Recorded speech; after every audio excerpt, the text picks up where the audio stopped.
জুলাই মাস আসলে কিন্তু বিশ্বের বিভিন্ন দেশের মধ্যে আন্দোলন শুরু হয়। যেমন ভাবে আন্দোলন শুরু হয়েছিল বাংলাদেশের মধ্যে 2024-এর জুলাই মাসের মধ্যে। জুলাই মাসে আন্দোলন করে কিন্তু শেখ হাসিনাকে দেশ থেকে তাড়িয়ে দিয়েছে বাংলাদেশের মানুষে।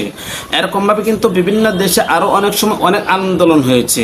এমনকি 2026-এর জুলাই মাসের মধ্যে আর্জেন্টিনা এবং স্পেন ফাইনাল খেলা হয়েছিল। আর এই ফাইনাল খেলার মধ্যে আর্জেন্টিনাকে স্পেন পরাজিত করেছে এই জুলাই মাসের মধ্যে।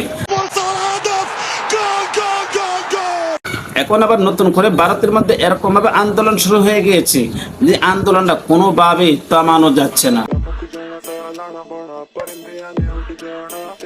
তার মানে ভারতের প্রত্যেকটা মানুষের একটা কথা একটা দাবি, মোদি হটাও দেশ বাঁচাও। ভাই এটা কিন্তু জুলাই মাসের মধ্যে শুরু হয়ে গেছে।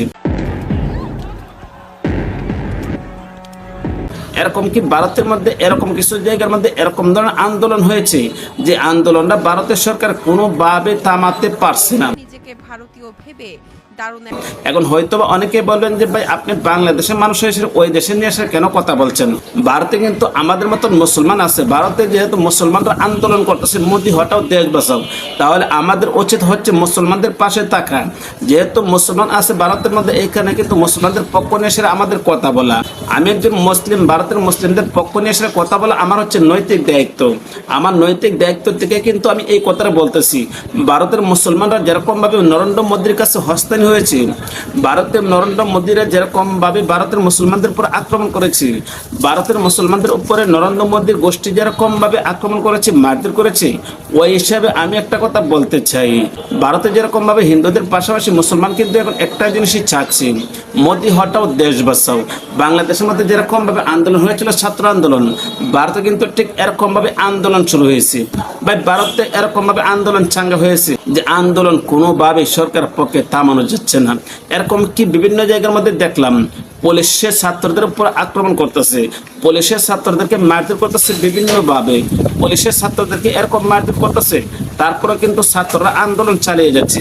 মানে 90% আন্দোলন হয়ে গেছে, আর একমাত্র শুধু 10% বাকি আছে। এই 10% যদি ঠিকমতো আন্দোলন চালিয়ে যেতে পারে তাহলে কিন্তু নরেন্দ্র মোদী আর ভারতে কোনোভাবে থাকতে পারবে না। লজ্জিত করেছে। এখন আমি একটা জিনিস চিন্তা করতেছি, বাংলাদেশ থেকে পালিয়ে যারা ভারতে গিয়েছিল, ভারতে এখন যেরকম ভাবে আন্দোলন হচ্ছে, ভারতের নরেন্দ্র মোদী যদি পতন হয়ে যায় তাহলে বাংলাদেশ থেকে যারা পালিয়ে গিয়েছিল ভারতে এদের কি অবস্থা হবে জানি না। আরে ভাই একটা জিনিস বোঝার দরকার, বাংলাদেশে আন্দোলনের সময় ভারতে যেরকম ভাবে বাংলাদেশ থেকে নেতারা পালিয়ে গিয়েছে, এখন ভারত থেকে যদি নরেন্দ্র মোদী চলে যায় তাহলে আমাদের দেশের নেতারা কোথায় যাবে? কারণ তাদেরকে তো ভারতে জায়গা দেবে না, তাহলে কিন্তু নিশ্চিত তারা বাংলাদেশে আবার ঘুরে আসতে হবে। প্রধান বিরোধী দলগুলো কেবল সংখ্যালঘু ভাই আমি একটা কথা সোজা সাপটা বলি, ভারতে যেরকম ভাবে আন্দোলন হয়েছে যদি আন্দোলনটা চাঙ্গা রাখতে পারে তাহলে দেখবেন অল্প দিনের ভিতরে নরেন্দ্র মোদী শেষ। কারণ নরেন্দ্র মোদী ভারতের মুসলমানদের উপরে যেরকম ভাবে আক্রমণ করছে, এরকম আক্রমণ বিশ্বের মধ্যে আর কোনো জায়গার মধ্যে করে কিনা আমি জানি না। ভারতের মুসলমানদের উপরে যেরকম ভাবে আক্রমণ করছে মোদীর গোষ্ঠী, আরো উল্লেখ করেন এই আন্দোলনে আমরা হয়তো রক্ত মোদীর ছেলেপেলা দিয়ে আসে ভারতে বিভিন্ন জায়গার মধ্যে মসজিদগুলো ভেঙে দিয়েছে। এই কারণে কিন্তু ভারতের হিন্দু থেকে নিয়ে আসলে মুসলমান সবাই ঐক্যবদ্ধ হয়ে এখন একটা স্লোগানে দিচ্ছে মোদী হটাও দেশ বাঁচাও। তো গাইস ভারতে যেরকম ভাবে ছাত্র আন্দোলন করতেছে, ভারতের ছাত্ররা যেরকম ভাবে আন্দোলন করে চাচ্ছে নরেন্দ্র মোদীকে দূর করার জন্য, এই বিষয়টা আপনারা কোন দৃষ্টিতে দেখছেন? ভিডিও কেমন হয়েছে কমেন্ট করে জানাবেন, ভালো লাগলে লাইক করবেন, পেজ থেকে দেখে থাকলে ভিডিও ফলো করবেন, চ্যানেল থেকে দেখে থাকলে চ্যানেলে সাবস্ক্রাইব করে পাশে থাকবেন। তো আজ এই পর্যন্ত রাখলাম, ভালো থাকুন, সুস্থ থাকুন, আসসালামু আলাইকুম।